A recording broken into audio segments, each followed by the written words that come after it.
उधर मुंबई के दादर इलाके में शराब की एक दुकान के सामने 2 किलोमीटर लंबी लाइन लग गई। सैकड़ों लोग शराब खरीदने के लिए घर से बाहर निकले हैं, जहां पुलिस भी तैनात है। शराब के लिए जुट रही भीड़ को संभालने के दौरान हालात बिगड़ता देख पुलिस ने दुकानों को बंद करा दिया, जिससे पुलिस ने लोगों को दुकान के आसपास से भी हटाया।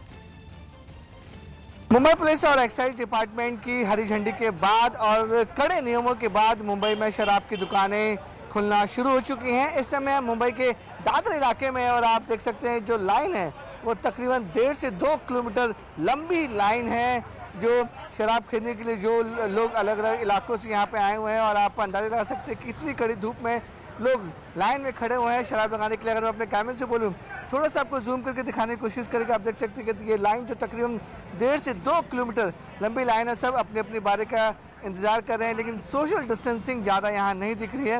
हालांकि जो मुंबई पुलिस है वो अपनी तरफ से पूरी कोशिश कर रही है कि लोग सोशल डिस्टेंसिंग को मेंटेन करें। आपको बताना चाहेंगे कि मुंबई पुलिस ने स्ट्रिक्ट गाइडलाइन जारी की थी और साफ तौर पे कहा था कि जो भी शराब की दुकानें खुलेंगी वहाँ पर सोशल डिस्टेंसिंग का पूरी तरह से उसको फॉलो किया जाएगा। उसी की और जो भी पुलिस का बंदोबस्त है वो शराब की दुकानों के बाहर रहेगा।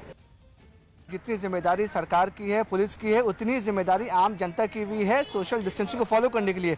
दिल्ली जैसे यहाँ पे स्थिति नहीं है। यहाँ पे मैं आपको तस्वीरें दिखाना चाहूंगा। देखिए, मुंबई के खाल इलाके में हम खड़े हैं, लेकिन सोशल डिस्टेंसिंग की देखिए पुलिस कितनी स्ट्रिक्ट है। उन्होंने बस शर्त रखी थी कि दुकान उसी हालत में खुलेगी जब सारे रूल्स रेगुलेशन फॉलो किए जाएंगे। दुकान में 5 लोग से ज़्यादा नहीं है। और देखिए यहाँ पे तकरीबन 100, 150, 250 लोगों की लाइन लगी हुई है, लेकिन सब अपने अपने सर्कल में खड़े हुए हैं, सब अपनी अपनी बारी का इंतजार कर रहे हैं। ऐसा नहीं कि लोग एक दूसरे को धक्का दे रहे हैं कि शराब की दुकान, शराब खत्म हो जाएगी, शराब नहीं मिलेगी। बाकायदा देखिए सोशल डिस्टेंसिंग को प्रॉपर तरीके से फॉलो जा रहा है। और ये लाइन छोटी नहीं है अर्पिता, 250-300 लोगों की लाइन लगी है। कड़ी धूप में लोग खड़े हैं, सब अपनी अपनी जो अपनी अपनी बारी का इंतजार कर रहे हैं। तो यही मैं कहना चाहता हूँ कि जो लोग खासकर मुंबई के लोग जो चीज़ फॉलो कर रहे हैं, वही देश भर के दिल्ली के लोग को फॉलो करना चाहिए, क्योंकि जिम्मेदारी यहाँ पर सबकी है।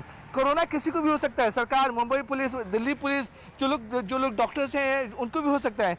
यानी कि जो सोशल डिस्टेंसिंग उसको फॉलो करना बहुत ज़रूरी है। और मुंबई की जनता को हम इस समय देख रहे हैं कि लाइन लगी, लाइन काफ़ी लंबी लाइन खड़ी है। तो जहां देश में ज्यादातर जगहों पर जहां शराब की दुकानें खुली हैं, संख्या बढ़ रही है, लोग पहुंच रहे हैं, वहीं आंध्र प्रदेश सरकार ने शराब के दाम आज 50% तक बढ़ा दिए। कल से अब तक आंध्र प्रदेश में 75% शराब के दाम बढ़ा दिए गए हैं। आंध्र प्रदेश सरकार ने शराब के MRP से आज 50% दाम बढ़ा दिए।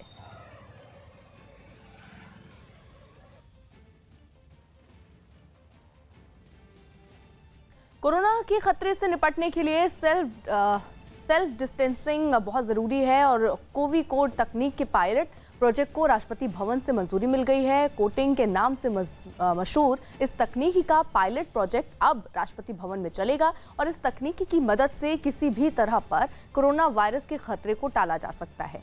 इस कोटिंग से कोई भी सतह 90 दिन तक के लिए सुरक्षित हो जाती है। इस तकनीक का इस्तेमाल लॉकडाउन के दफ्तरों और पब्लिक ट्रांसपोर्ट में किया जा सकता है। कोरोना की लड़ाई में सबसे बड़ी चिंता किसी की भी इस बात को लेकर के रहती है कि आपका हाथ कहीं किसी कंटेमिनेटेड सरफेस पर ना लग जाए, उसके जरिए कोरोना आप अपने शरीर पर या अपने घर में ना ले आएं। और इसीलिए हम कभी ग्लव्स पहनते हैं, कभी सैनिटाइजर का इस्तेमाल करते हैं। तो कहीं ना कहीं सोसाइटीज में आप रोज इस तरीके से सैनिटाइजेशन का प्रोसेस देखते हैं। लेकिन अब ये मुश्किल आसान हो गई, क्योंकि अब आपको बार बार सैनिटाइज करने की हाथ को जरूरत नहीं पड़ेगी। अब आपको बार बार सरफेस को, फ्लोर को सैनिटाइज करने की जरूरत नहीं पड़ेगी। ये एक नई तकनीक है जिसके जरिए एक कोटिंग कर दी जाती है उस पूरे सरफेस पर जहां आपको लगता है कंटेमिनेशन हो सकता है, जैसे लिफ्ट हैं, रिसेप्शन एरिया है या आपके घर के डोर नॉब्स हैं। इस तरीके की जगहों पर ये कोटिंग होती है, जिसके बाद 90 दिन तक आप निश्चिंत हो सकते हैं कि इस जगह पर कंटेमिनेशन नहीं होगी। यानी आप अपने हाथ में ग्लव्स पहनने की बजाय, सैनिटाइजर बार बार इस्तेमाल करने के बजाय उस जगह को जहां से आपको कंटेमिनेशन का शक है उसको ही 90 दिन के लिए सुरक्षित कर देते हैं। और नोएडा की एक सोसाइटी में इस वक्त यही सैनिटाइजेशन प्रोसेस चल रहा है। हमारे साथ सोसाइटी के प्रेसिडेंट मौजूद हैं, संदीप चौहान जी। संदीप चौहान जी, ये कहां से ख्याल आया? क्योंकि हम तो देख रहे हैं कि आजकल रोज हर सड़क पर सैनिटाइजेशन हो रहा है, हर सोसाइटी में सैनिटाइजेशन हो रहा है, रोज करना पड़ रहा है। ये क्या नई तकनीक है और कैसे आप लोगों के ख्याल में आई ये बात?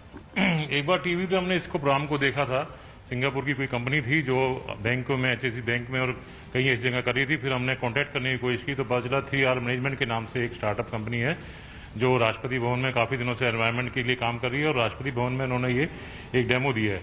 तो उसके बाद हमने मिस्टर मनीष जो इनके एमडी हैं उनसे कॉन्टैक्ट किया और जब पता चला इस टेक्निक के बारे में तो इतना अच्छा लगा कि हम रोज इतने परेशान हैं सैनिटाइज कर करके कि सुबह भी और शाम को भी सैनिटाइज करते हैं, लेकिन 2 सेकंड बाद ही जैसे कोई दूसरा टच करता है तो उसकी सारी वो खत्म हो जाती है और हम कितना सैनिटाइज करते रहेंगे।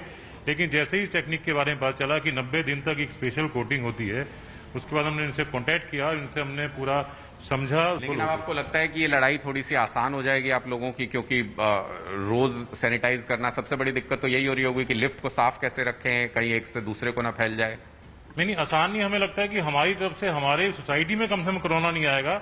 आसान तो बहुत दूर एक वैसी बात है, लेकिन हमें लगता है कि ये होने के बाद से, क्योंकि हाथों से ही सबसे बड़ी जो गवर्नमेंट ऑफ इंडिया की जो एक गाइडलाइन है कि हाथों से जो आप बार बार आप सैनिटाइज करो, धो, तो उससे हमें लगता है कि हमारी सोसाइटी में कम से कम कोरोना नाम की कोई भी बीमारी सोसाइटी में इस कोटिंग के बाद से नहीं घुस पाएगी।